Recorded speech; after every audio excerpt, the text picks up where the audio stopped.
Mungkin ya lebih dekat ke pusat kerajaan mereka. Saya nggak pernah menyangka, Kek, kalau saya akan mengalami yang seperti ini.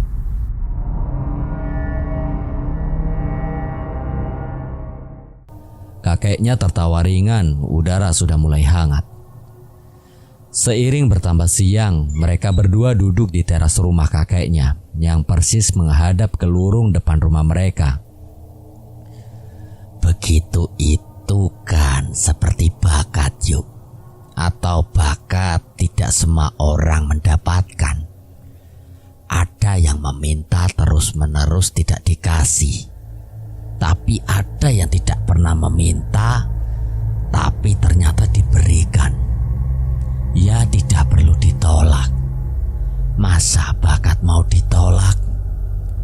Bayu memeriksa dadanya. Lebam itu masih ada di dadanya, tetapi sudah tidak sakit dan panas seperti tadi pagi. Ketika Bayu memegang lebam itu, seperti ada yang lain yang ikut bernapas bersamanya. Bayu menutup kembali memarnya. Yen pas ngene iki, opo di jalan depan ada yang lewat-lewat le? Kakeknya tiba-tiba bertanya sambil terus melihat ke jalan depan rumahnya. Saya tidak tahu, Kek. Munculnya itu tidak setiap saat. Kalau pas begini ini ya biasa saja. Kosongmu piye? Sudah enakan, Kek. Sudah tidak seperti tadi. Tapi kalau begini saya merasanya ini seperti bukan memar saya ya, Kek. Mama tadi pas saya telepon bilang ada yang menggelayut di tubuh saya, gandoli saya. Apa benar begitu ya, Kek? Ya, yang penting tidak sakit toh. Ya wis, dijarno sik ae.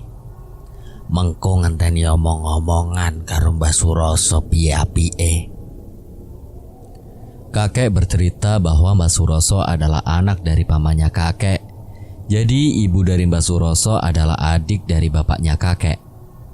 Jadi sebenarnya kalau diruntut memang masih saudara dengan Bayu. Denok tadi pun masih saudara dengan Bayu, tunggal canggah. Satu canggah orang tua buyut. Selain orang-orang yang memang baru dan pendatang, kebanyakan orang-orang di P adalah saudara-saudara serupa itu. Karena itu disarankan kalau menikah mencari orang di luar desa itu. Jika tidak, beberapa dari mereka menikah dengan orang-orang yang baru di desa tersebut. Mbah Suroso dari cerita kakek adalah orang yang sejak kecil memiliki kelebihan. Seperti yang dialami oleh Bayu, beliau pernah ketika kecil tidur dan tiba-tiba menjerit karena melihat ada orang yang berjongkok di tepi tempat tidur. Karena itu kalau ada hal-hal yang terkait hal-hal magis, Mbah Suroso yang kerap menjadi junjungan. Bayu menghabiskan siang itu dengan membongkar-bongkar tasnya. Dia sadar bahwa baju-bajunya belum sempat dikeluarkan. Dia membawa beberapa buku untuk dibaca. Ada buku terkait kuliahnya. Buku-buku itu segera disingkirkannya. Dia lebih memilih mengambil sebuah novel. Dia juga mengambil sebuah binder dan pena. Dia berniat hendak menuliskan apa-apa yang dialaminya. Paling tidak mencatat apa yang dialaminya. Tapi begitu mulai menuliskan tentang makhluk hitam besar di kamar mandi, dia menutup bindernya. Tidak kuat hati, bayangan makhluk itu masih segar dalam ingatannya. Dia melanjutkan membaca sampai ketiduran di kursi teras. Ketika bulenya lewat di sebelahnya pada waktu pulang sekolah, Bayu terjaga. Terbangun. Maaf, bule tidak bermaksud membangunkan. Tidurnya angkler. Gak apa-apa kok bule. Enak banget di sini. Gak kerasa ketiduran. Kalau bisa istirahat, pakai istirahat yuk. Ada yang bisa dibantu bule? Gak usah. Habis ini bule mau arisan dulu. Tiap Kamis ibu-ibu di sini kumpul arisan. Bule kebetulan bendaharanya sudah makan siang. Ini makan sore ya. Pak Le belum pulang, Bule. Hari ini waktunya ngerancapi kakao. Kalau begini biasanya sampai sore. Kamu jangan ikut-ikut ketegalan dulu ya. Bayu tertawa. Enggak dulu lah, Bule. Nanti saja kalau sudah beres. Bulenya ikut tertawa. Beres itu yang seperti apa toh Yu? Hidup itu ya kayak gini ini terus, gak pernah ada beresnya. Keduanya tertawa. Ayo makan siang bareng Bule. Tadi ada orang jualan bandeng di sekolah. Bule beli beberapa. Mbah Kung mana? Istirahat di dalam kelihatannya. Oh ya sudah. Semalam itu mbahmu tidak tidur, menjaga kamu sambil berdoa terus-menerus. Bayu ke dapur bersama bulenya. Tudung saji dibuka. Bulenya membuka plastik berisi bungkusan bandeng goreng dan meletakkannya di piring. Mengambilkan piring untuk keduanya. Bule itu gak berani ke dekat tempat yang kemarin. Bule lihat apa itu. Makanya minta Pak Lemu pagi tadi naruh gentong di situ. Soalnya masih terbayang-bayang wajahnya. Duh, sudah jangan diingat. Bule lihat jelas. Ya jelas. Duh, sudah. Bayu mengambil nasi, tempe, sayur kelor dan sambal. Lah, bandengnya diambil juga. Sudah dibelikan kok. Memang nyediain kamu. Bule gak mau nanti pas orang tuamu datang kamu kurus. Kering gara-gara mikirin masalah gendruwo. Bule tiba-tiba bergidik. Aduh, amit-amit. Ayo makan. Bayu mengambil sebuah bandeng goreng, mencicipinya. Enak sekali. Lalu tersenyum kepada bulenya. Bulenya juga mulai makan. Dapat beberapa suap. Bayu merasakan sesuatu yang aneh. Dadanya kembali panas. Bayu mengabaikannya. Tidak perlu dituruti. Tapi semakin banyak Bayu makan, sakit di dadanya semakin terasa. Dia mulai susah bernafas. Dia terus-menerus memegangi dadanya. Bulenya memperhatikan Bayu. Kenapa Yu? Bayu masih merasakan kesulitan bernafas yang sangat berat. Seperti ada yang meremas dadanya. Masa keracunan bandeng Yu? Lah Bule juga sama-sama makan bandengnya itu. Bayu merasakan dirinya seperti mau pingsan. Karena selain panas, dadanya terasa semakin sesak.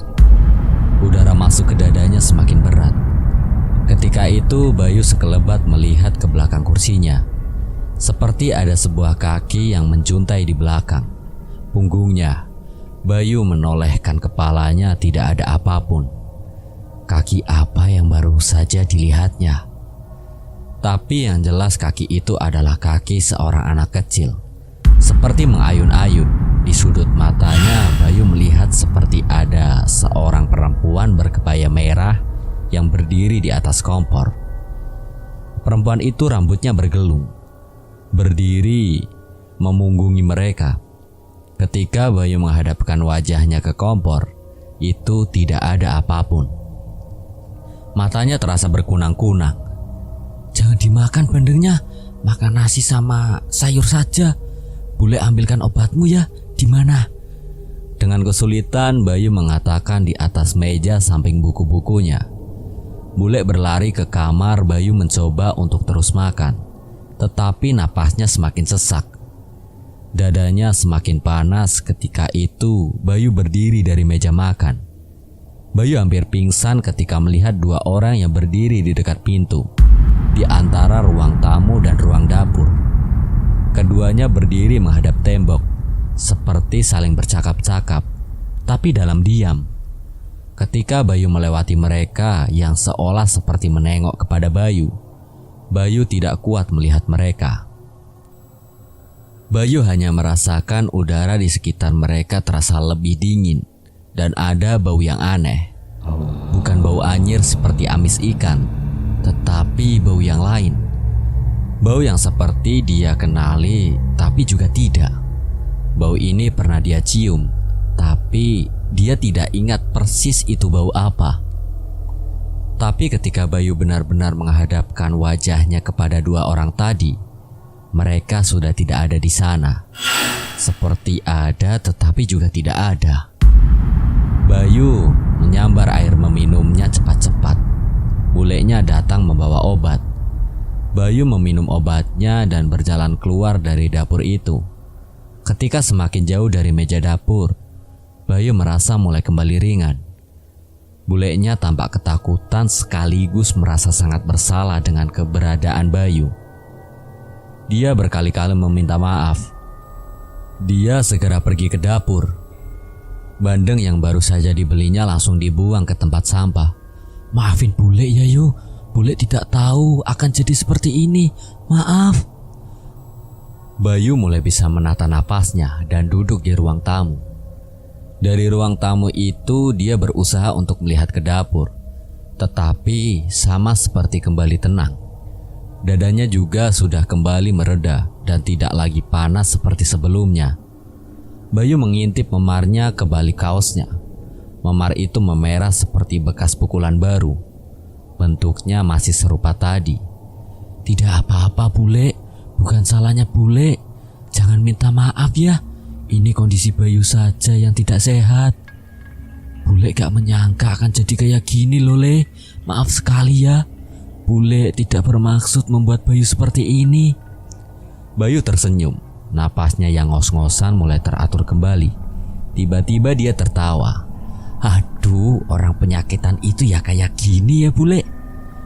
Bulenya mau tertawa tetapi masih kelihatan ragu-ragu. Tapi melihat Bayu yang terus menertawakan dirinya, bulenya akhirnya ikut tertawa juga, tapi tetap dengan permintaan maaf yang terus-menerus mengalir dari bibirnya. Akhirnya sore itu Bayu menghabiskan waktunya dengan terus membaca novelnya.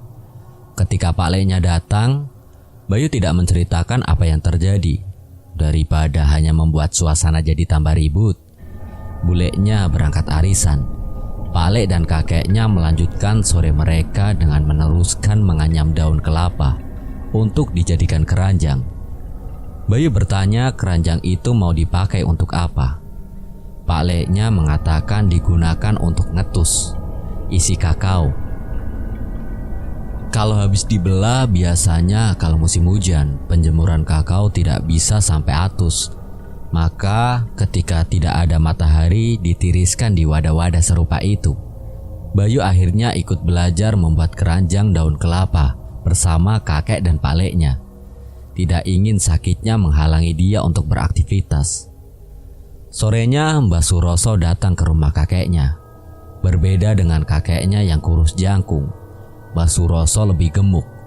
Wajahnya wajah orang yang biasa tersenyum. Garis senyum terpahat di ujung bibirnya mengerut bersama usia. Walaupun kakeknya hampir 90-an, tapi Mbah Suroso yang berbeda 12 tahun lebih muda justru kelihatan lebih sepuh dari kakeknya. Namun keduanya masih pria-pria bertenaga. Kehidupan Tegalan agaknya membuat mereka masih tetap berdaya sampai usia mereka. "Aku wis ngomong, sadurunge Bayu tekan rene, ayam malasiku kluruk ora ana entek-enteke. Mengine aku krungu asu, ajeg jegok ra mandeg-mandeg." Tidak disangkanya, bukan berkenalan atau bagaimana, Mbah Suroso justru membuka pembicaraan dengan cara demikian. "Tapi aku rumangsa beda, Dik. Lawong langit iku padang jinglang. Manuk padha saur siji liyane." "Ya mpo. Mana yang benar, Mas? Mungkin dua-duanya bisa jadi benar." Mbah Suroso lalu melihat kepada Bayu dan tersenyum. "Wes gede kamu le. Anak-anaknya Wijaya iku kok pada bagus-bagus niru bapake." Bayu menyalami Mbah Suroso. "Eyang Suroso?" Mencium tangannya, Mbah Suroso justru tersenyum. "Ya pantes. pantes nek akeh sing nyenengi. Wes bagus, sopan sisan. Yang suka sama kamu itu banyak loh, Le. Makanya dijaga. Jangan sampai salah pilih jalan. Bayu tertawa, dia selama ini tidak pernah merasa menjadi orang yang ganteng. Kalau pernyataan itu muncul bukan dari kakeknya, tapi dari tante-tante atau om-om genit, mungkin akan beda efeknya. Tapi syukurlah, justru muncul dari saudara kakeknya. Eyang itu sudah terasa gak enak sejak kamu mau datang ke sini. Tapi kakekmu itu justru mengatakan sebaliknya. Mana yang benar kita belum tahu. Tapi kakek mau tanya, badanmu terasa berat gak? Enggak itu, Eyang. Oh, ya wes. Berarti orang nemen-nemen. Orang nemen-nemen piye? Delengen kuwi dadane. Tambah kakeknya. Bayu membuka kaosnya dan wajah Mbak Suroso berubah sama sekali. Wajah tenang dan bersahabat yang tadi nampak tiba-tiba berubah sama sekali. Kawit kapan kuwi, Le? Kemarin belum ada, Eyang. Pagi tadi habis sarapan. Pada waktu Bayu mau mandi, tiba-tiba keluar. Terus rasanya panas seperti sesak. Bayu hendak menambahkan peristiwa siang tadi, tapi ragu-ragu. Ada apa, Le? Ceritakan saja. Mbak Suroso mungkin bisa bantu. Tadi siang juga begitu, Eyang. Bule baru pulang sekolah membawakan bandeng. Pada waktu Bayu makan, ternyata sakitnya terasa lagi. Kakeknya terkejut. Walah, ngerti aku. Piye? Tanya Mbak Suroso. Kuwi dudu bandenge, tapi dino iki mau sining masak kelor. Mbak Suroso mengangguk-angguk. Bayu pernah lihat anak-anak kecil belakangan. Iya, Eyang. Itu teman-temannya yang ikut sama Bayu sekarang. Dadi sing iso ndeleng macem-macem kuwi dudu Bayune, tapi sing meloki durung ngerti, Mas. Tapi nek tak deleng Bayu iku kok kalung usus yo. Saelengku yo ngono. Jawab kakeknya. Orang yang kalung usus itu yuk. Mbak Suroso mengatakan kepada Bayu. Selama hidup dia memang akan bagus-bagus seperti kamu ini. Pakai baju apa saja, dia pasti akan pantas. Tapi biasanya keluengannya jadi lebih tipis daripada orang-orang lain. Karena itu bisa lebih peka dengan hal-hal yang tidak kasat mata. Bayu seperti sekelebat-sekelebat lihat orang-orang gitu, Eyang, pada waktu di dapur, pada waktu kemarin di Tegalan, termasuk ketika di lapangan, juga ketika tadi jalan sama kakek. Ya, Kek? Sing paling medeni apa? Ya, pada waktu lihat tidak menakutkan, Eyang. Biasanya habis itu kalau sudah mulai sadar, itu ya mulai merinding. Tapi Bayu kemudian mengingat. Ada yang jaga di dalam kamar mandi, Eyang. Gendruwo hitam besar. Dudu gendruwo kuwi. Gendruwo ora ngono rupane. Kuwi mong-mongane buyutmu mbiyen yang jaga rumah ini supaya tidak ada maling atau orang jahat. zaman Gestapo dulu banyak orang yang pelihara seperti itu biar merasa lebih aman. Tapi yang ngeri Eyang, Bayu sampai hari ini sudah 3 hari belum berani mandi. Mbak Suroso dan kakeknya tertawa. Mbak Suroso menjawab, Ya untung kamu kalau ngusus itu tadi gak mandi masih tetap pantes. Mbak Suroso menambahi, Tapi apapun masalahnya, kalau kejadian seperti ini terus muncul, itu harus dicari sebabnya.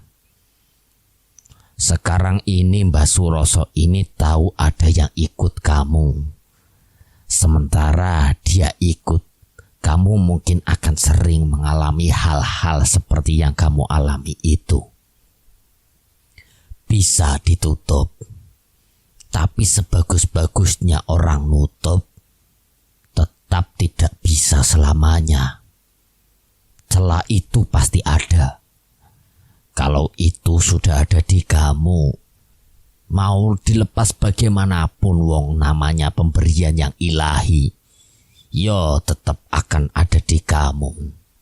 Carane yo membiasakan. Waduh, membiasakan Eyang. Biasa ketemu yang aneh-aneh gitu yang ngeri juga.